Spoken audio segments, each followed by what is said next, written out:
Folks, did you know that interest on student loan debt has started to accumulate? We are starting to get some very, very early metrics about payments to student loans. We will talk about that. What did the Amazon CEO tell its employees? We will talk about a recession in 2024. We will talk about home affordability. And of course, we will highlight where are the jobs, right? We got the Friday jobs report, which we talked about in the last daily financial news, but we will break down the numbers just a little bit finer detail. Folks, let's get into student loans. Student loans payments have restarted. It looks like $6.4 billion has already been collected. Again, plenty of people are starting to pay their loans back. To me, though, that is $6.4 billion not going somewhere else. That is not going into consumption. That $6.4 billion a year ago would have been between savings, maybe a little debt pay down, and spending. You can think to yourself what the ratio is.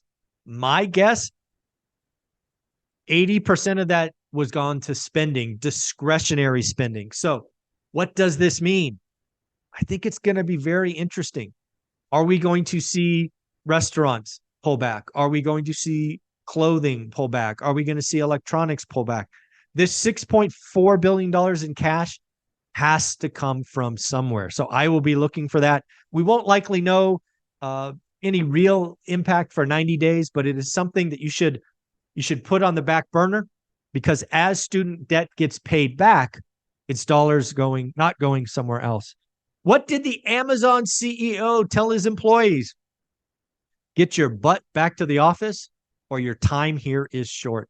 Yes, folks, more and more companies are saying, get your butt back to the office or you may not work here anymore. So be careful, know what's going on out there. How about the good old David Rosenberg? David Rosenberg obviously is a bear. He has been a bear for quite a while. He does think that a U.S. recession in 2024 is very likely. I will highlight that he called a recession in 2023 as well. But here's the deal. He talked about 1981. And I have a particular affinity for people that look back at history, right? We have the 53-year spreadsheet that we talk about a bunch on this channel. And he talks about 1981 being a big rate shock. Okay, you got my attention. Then he talked about 1982. And 1982, if you don't know, was a nasty recession. Nasty. I think it was the worst recession we'd had in my adult life, ex the Great Recession. So it was a particularly bad one. So what David Rosenberg is saying is we are on the cusp of repeating this. I understand the logic. I understand the connections.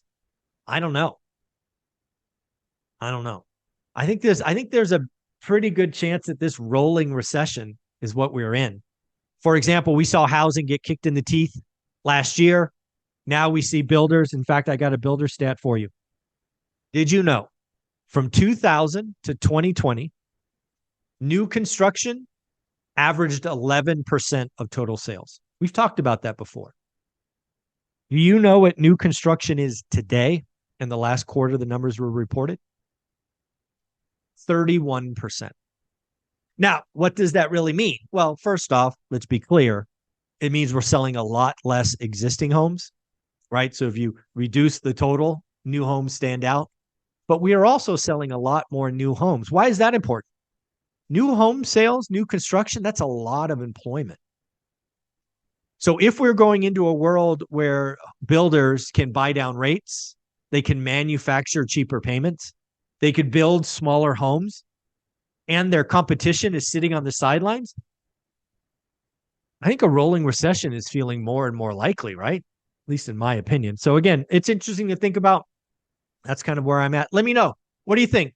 Do you think David Rosenberg is right? We're going to have a recession in 2024? Or do you think we might have a rolling recession where we actually never go negative, but it doesn't feel great in different parts or different industries? Home affordability is the worst since 1984. I'm looking at my notes in case you're wondering what I'm doing. It could take years before affordability returns. This was actually Joel Kahn, Deputy Chief Economist at MBA, Mortgage Bankers Association. Folks, this is what I'm talking about. I put out a video the last week or so that I think it's going to take 10 years. 10 years, a decade. So what does that mean if it takes a decade? Well, to the earlier point, it probably means that builders have a pretty good run, assuming they maintain margins, they build smaller footprints, they watch their product mix. This is not the time to go crazy with McMansions. Yeah, it's gonna be a painful decade. And then number 5, where are the jobs, folks? We got the jobs number again. I think they came in at 187. Estimates were 170. Don't forget about the 100,000 negative adjustment from the previous months. But in the month of August, healthcare saw the largest increase at 97,000. Hospitality and leisure, 40K. Construction, 22K. Manufacturing, 16K. And good old Hollywood comes in at the bottom with negative 17,000. Folks, I hope you have an amazing day. Again, if you want to be a part of One Rental at a Time, love to subscribe to the channel. We will keep doing what we do here, folks. Take care of yourself. Have a wonderful day. Later.